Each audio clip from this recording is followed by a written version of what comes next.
So good afternoon to all.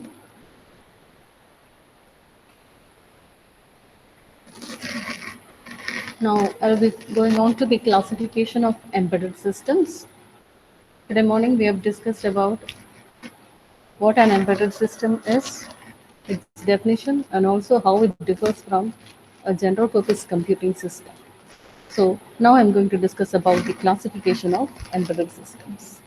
Now, when you come to classification, embedded systems can be classified based on several criteria, and most of the important criteria that we use to classify embedded systems include the generation of embedded systems, then the complexity and performance of embedded systems, then the deterministic behavior, and based on the triggering. And these are the four criteria based on which we classify embedded systems. So now I'll share the screen.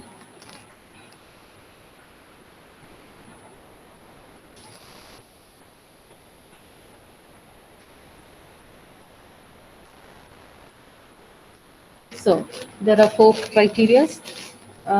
First criteria for classifying embedded system is based on generation, and let us go on to how we can classify embedded systems. Embedded systems, they can be basically classified into four generations, like first generation, second, third, and fourth generation. When the first generation, what about the coming to the first generation?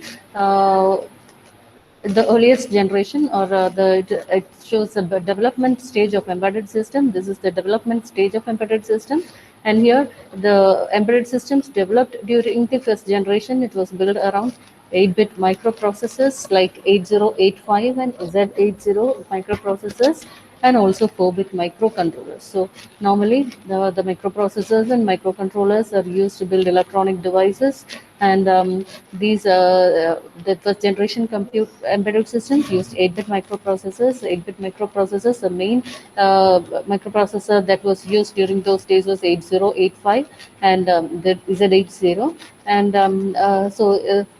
small applications could be built using such microprocessors and 4-bit microcontrollers. And the hardware was very simple in hardware circuits. Since only small applications were developed, the hardware circuit was very simple, and also firmware was developed. We said that embedded system is a combination of both hardware and firmware was developed in assembly code. We know you might have studied assembly code earlier. The assembly code, an example of an assembly language is MASM, assembler assembly language, and this assembly language codes were used for firmware programming. These codes are dependent on the microprocessor. Also for 8085 microprocessor, the developers had to study the instruction set of 8085 microprocessor and write the code accordingly. And if the processor used is a different one like 80 Z80, then the instruction set of Z80 has to be the program the firmware has to be written in the instruction set of Z80. So depending on the processor, the firmware, the assembly code also changes. And firmware was developed mostly in assembly language. And examples of systems built during the first generation included digital telephone pads, like just it access the input and just is used for dialing. The keypad include letters and digits, and it was used for dialing. Then stepper motor controllers, stepper motor controller units, etc. These stepper motor controller units, they are used for small movements, and so there's for simple applications. The first generation systems were used, and they usually included like 4-bit microcontrollers and 8-bit microprocessors.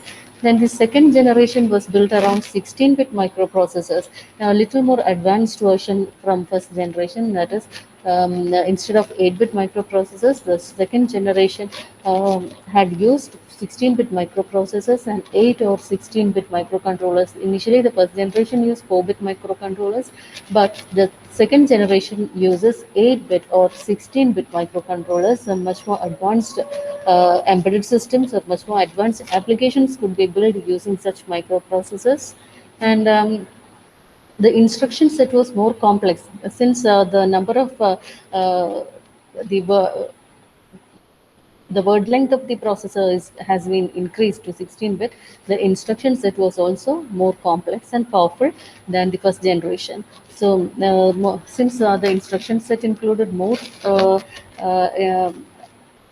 more complex instructions, more powerful products could be developed using the second generation, using 16-bit or 8-bit microcontrollers, 16-bit processors, or 8-bit or 16-bit microcontrollers.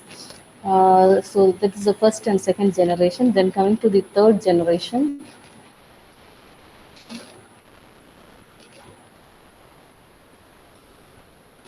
third generation processors, again, it's an advanced version of second generation.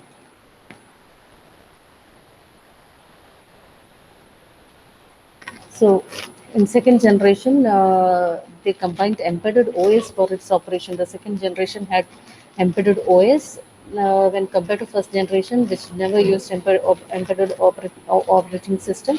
But second generation, first generation did not have embedded OS, but second generation contained embedded OS for its operation. And examples of such systems that used 8-bit or 16-bit microprocessors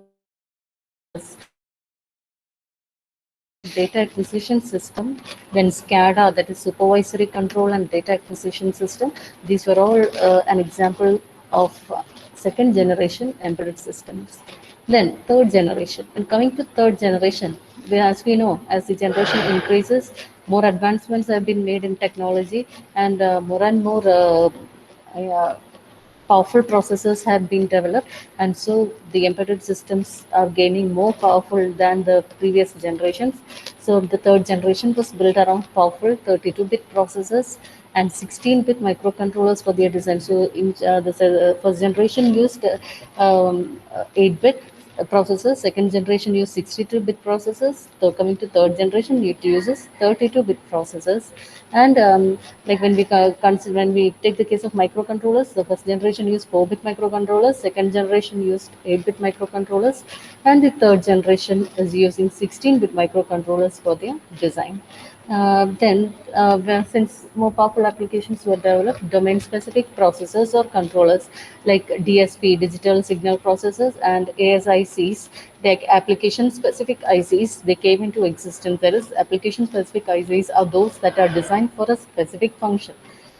These ICs began to be mass produced, and huge number of embedded systems came into existence.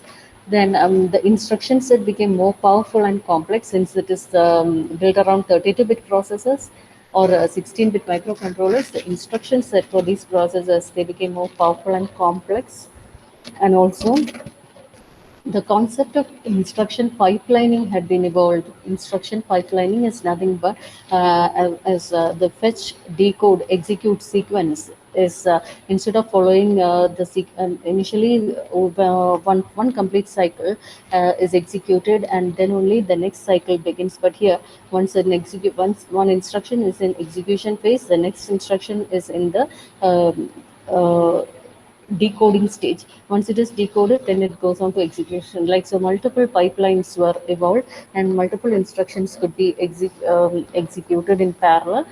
And processors like Intel, Pentium, etc., gained attention in high performance embedded requirements. We have much more powerful processors like 32-bit processors, and they gain good attention in high performance embedded requirements.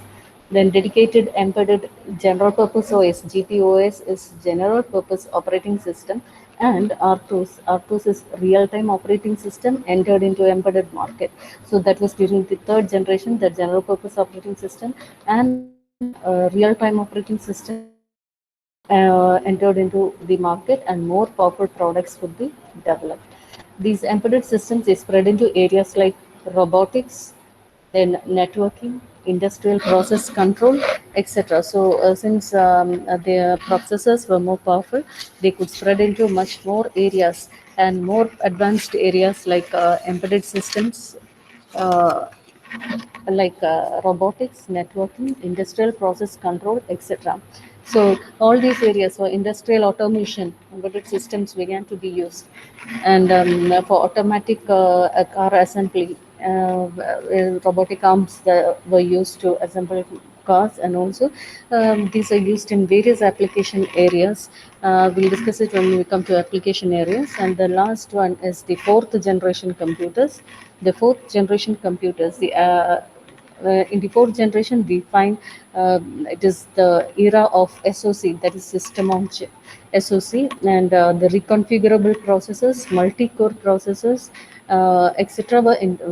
Came into the market, and this brought high performance, tight integration, and miniaturization into the embedded market. So the size of the product began to decrease, and even we could generate embedded systems which are more powerful but smaller in size. So that is fourth generation computers. The advent of SoC, that is system on chip, has been has entered into the mobile embedded market. Then examples of such fourth generation devices, embedded systems, include smartphone devices, mobile internet devices, etc. So this is the classification, the first classification of embedded system based on generations, the first, second, third, and fourth generation computers, embedded systems. Then the second classification is based on complexity and performance.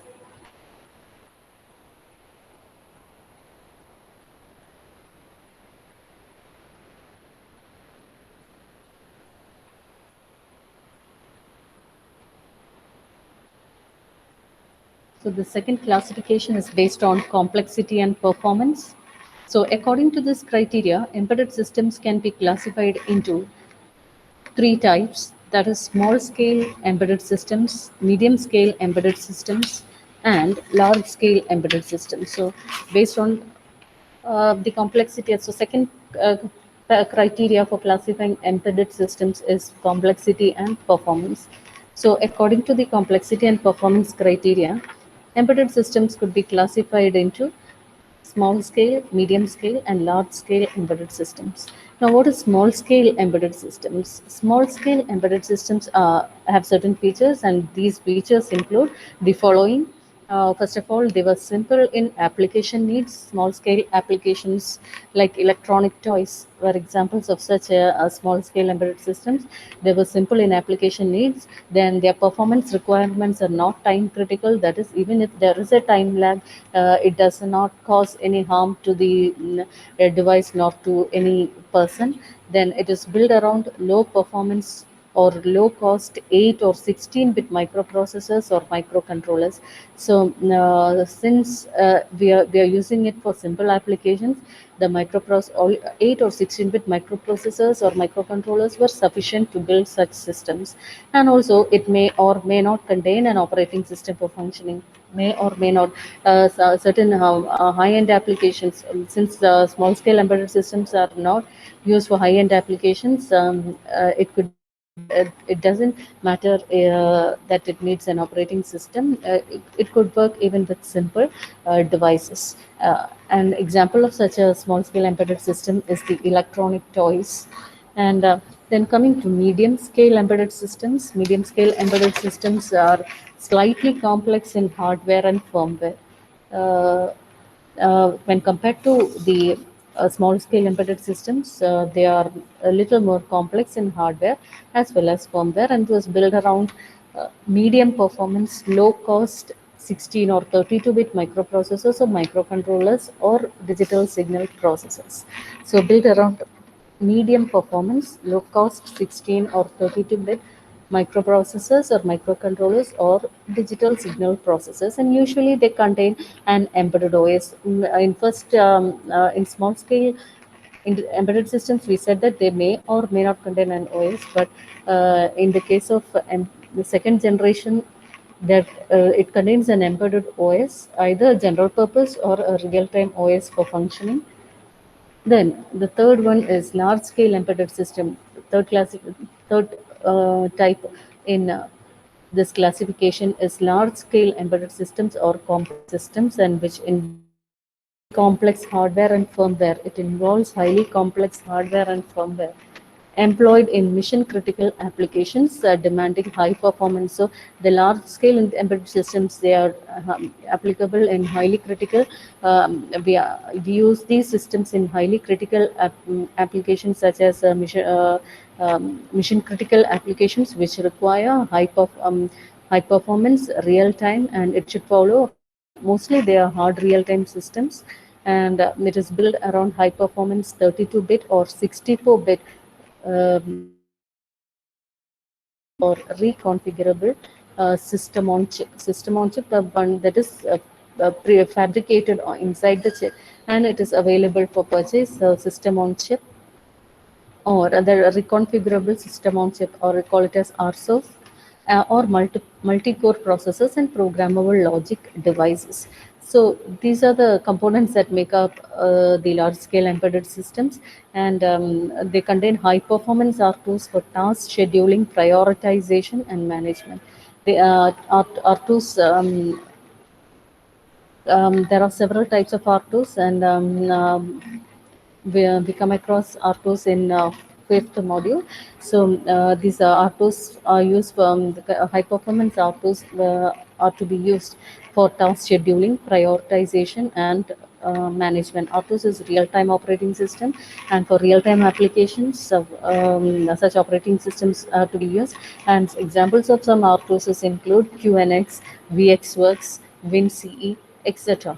And these real-time operating systems are designed in such a way that they can schedule tasks, or prioritization and scheduling of tasks can be done by the OS easily. So these RTOSs are to be used in embedded systems that require uh, high performance and in mission critical applications.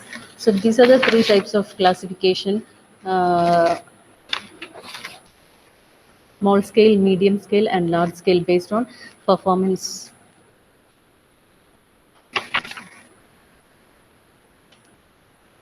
Then the next classification is based on deterministic behavior.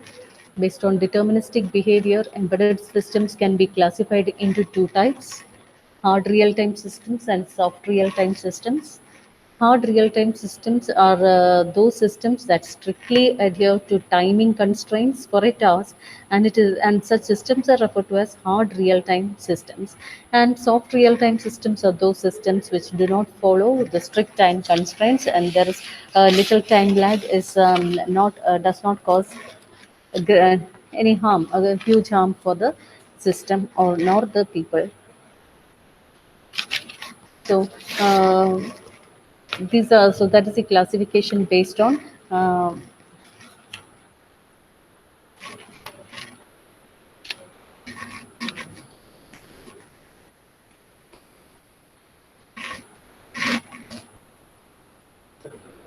എടുക്ക് എടുക്ക്. just stop ചെയ്തിട്ട്